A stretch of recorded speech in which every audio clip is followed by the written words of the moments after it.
Welcome back, everybody. We are off the couch with the Psych Guys. My name is Timothy Meyer, joined as always with Dr. Konstantin Wilkin.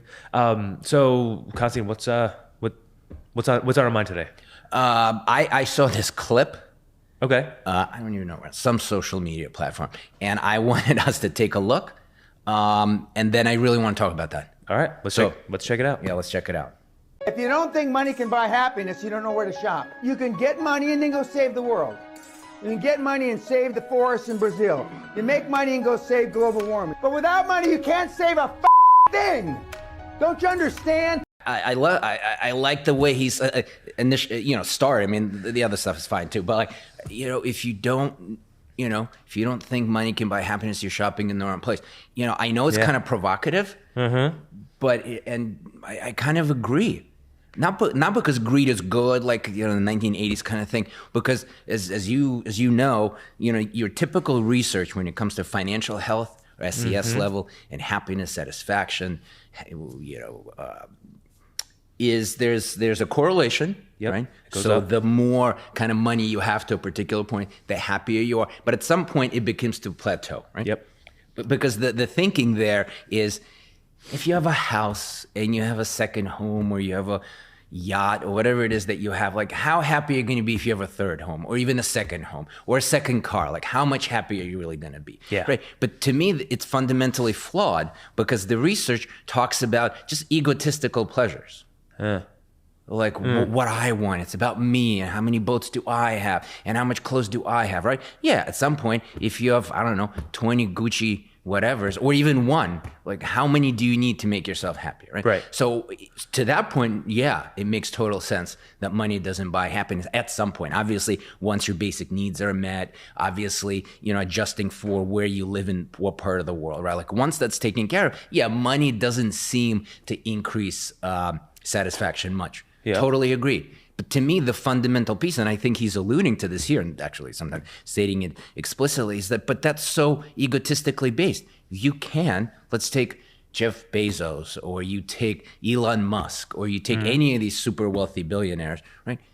They can take, just with one thought, say, how about I open up a factory in this part of the world, this part of the US, and that part becomes alive, provides jobs, security, health insurance, all sorts of things that can vibrate a particular place in the world. So if you're beginning to think of generosity, if you're beginning to think as creating wealth for others, then I totally agree with this guy.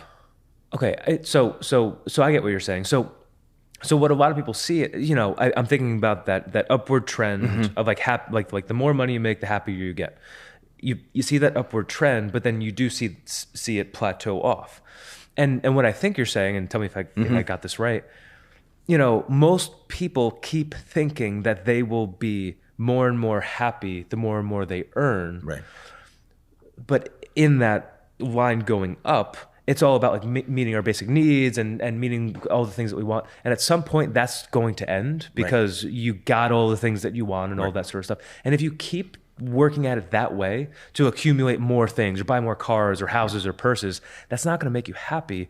And really, what you can do is you can shift and look at how you can utilize your money and your wealth to benefit others, be more generous, not have it be all about you, but be about like spreading it and helping others. I agreed. And, there's so many just people out there that are wealthy, super wealthy, right? And then they turn to basically there's a limited amount of things. They either become hedonists, right, and do more of like basic pleasures of life, right? They have a substance abuse issue, right? Or turn to a lot of times to religion and spirituality, right? To look for more, right? Because if you're thinking about it, it's more, right?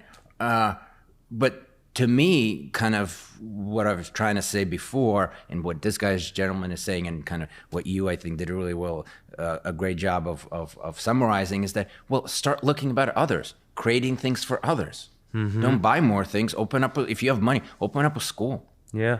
Create a place where people can learn something, or they can earn something, or where they could become great at their craft. Like there's just so many possibilities in the U.S. Forget about it in the world. If you don't want to stay in the U.S., go to anywhere else in the world. There's just so many places where wealth is not necessarily given away as charity, but is creating something that's sustainable and consistent for people. That's why I totally agree with this guy. And that ability to give and to provide, it's so fulfilling.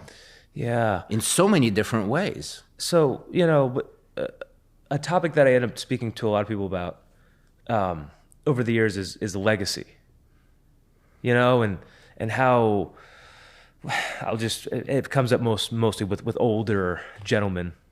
Like you have all these different phases in your life, like whatever, like you're in school, and then you're in college, and then you're a young adult, and then you're engaged, you get married and have kids, and blah, blah, blah, blah, all that sort of stuff, right? But a lot of the times, guys in their 50s and 60s, what comes up is kind of like talking about like the meaning of their life and midlife crisis, kind of like that sort of thing. And legacy goes in there a lot. For sure.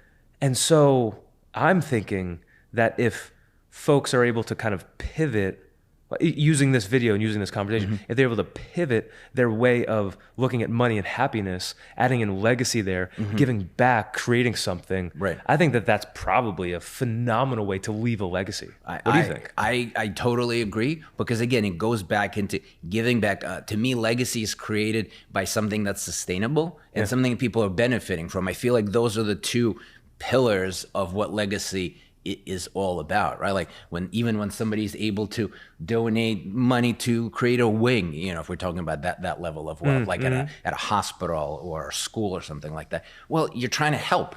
You're helping either people getting better or learning something new, right? So there's so much to that legacy that, to me, that ability to be generous, that ability to give back, to think about others, empathizing with other people's situations, right? Like that was just like on the drive here, I was thinking it's so interesting. Let's say take Elon Musk, for example. Right? Well, yeah, he's helping here and there, but like his legacy is like creating EVs, right? Or potentially, going to Mars, right? Like, so he's taking that money to be able to push civilization, humanity forward. I mean, not everybody obviously has that type of money, but you could do it on a much smaller scale too. You don't really need that type of wealth. Like, oh, of course, it's easy for them. They have money. No, we could all do it. Yeah. We could all do it. And I think that, so if we're talking about money and happiness, right? Right. I mean, yeah, like what's going to make you happier, truly? A second yacht? Or, opening some sort of small institution that gives back to the community. Right. And again, once the primal urges, if you will, are kind of satisfied, and the person gets into this space of like, well, even on a much smaller scale, like forget about who have enormous wealth, but even like locally, where we are in northern New Jersey, it's a pretty opulent, wealthy area. Like, how many houses do you need? Do you really need this house and that house? I mean, yeah, but at some point, as I think to the gentleman that you get to speak to and I get to speak to, like at some point it becomes like, I don't know, it sounds like a hassle to own a third house. For most people, like, are you insane?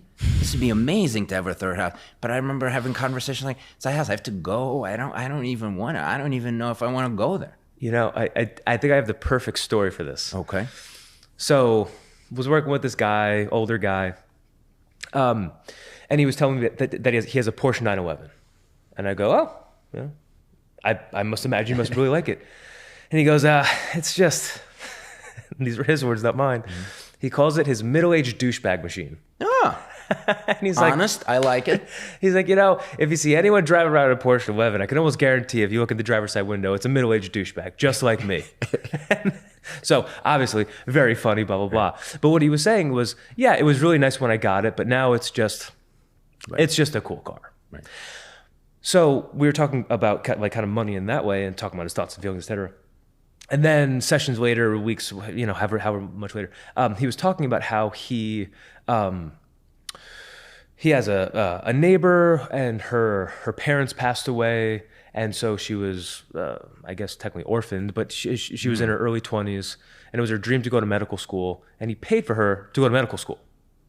Wow. Right. And so the conversation of him talking about how he put his neighbor through medical school and he kind of like took her in, like almost like it was one of his own children, and, you know, and paved the way for her. Just the way he was talking about it and the meaning was just through the roof. Whereas he was talking about, you know, like a really cool, fancy, fast car. And he was like, it's really not that great. It's just a middle-aged douchebag machine. It's such a perfect story. The one that hearing you talk about that brings up a thing for even myself. I was thinking when I was in undergrad and was thinking about going either into industrial organizational psychology, and for some of the listeners and viewers, it's kind of where you go into businesses and you kind of, I don't know, from maybe like an organizational standpoint, from a psychological standpoint, help organizations sort of tweak a couple of things. And then clinical, right? So, and I remember I'm speaking to one of my supervisors and I'm thinking, oh, should I go here? And IO, on average, if you look at the finances, IO psychologists make more on average than clinical psychologists. And I was telling Eli, you know, business, I kind of like that. Also, they make more. And then I talk about clinical, but it's helping people. I really enjoy that too. And my supervisor like was perfect in her answer. She goes like, I really don't know what to tell you. I mean, I can't make a decision for it. I can give you some feedback. When you were talking about IO, you were focusing on like transactional things. While when you talked about going into clinical psych, I felt your passion. Yeah. And so she goes, I don't know what to tell you, but I can give you that feedback. And I was like, that's it, done. Perfect. Done. You know, that was such a great way to summarize. And really, I mean, she's the reason why, I don't want to say reason why, but that feedback was just so instrumental for me. Yeah. At that fork in the road, right? Right. I think, I think a lot of people don't think about it this way. Yeah, I know. I think they think like more and more for me, which is understandable. Totally understandable, and I get it. But I think that this is a really important reframe for people to have, because, like, yeah, money will buy you happiness up until a point, and then you have to shift. Because like if you keep going about it in the same way, you're gonna plateau. But if you're creative with it and you think more broadly outside of yourself, I'm sure that 45-degree angle can keep going. Agreed. The meaning and the fulfillment that it can create is amazing. And I also want to point out that inflection point of when it begins to plateau is different for different people. Right? You don't have to be a millionaire or billionaire. You could just be plenty of people that are very happy to live in a small home or rent an apartment, but they give a lot of their money away to charity, or they give it to a hospital, right?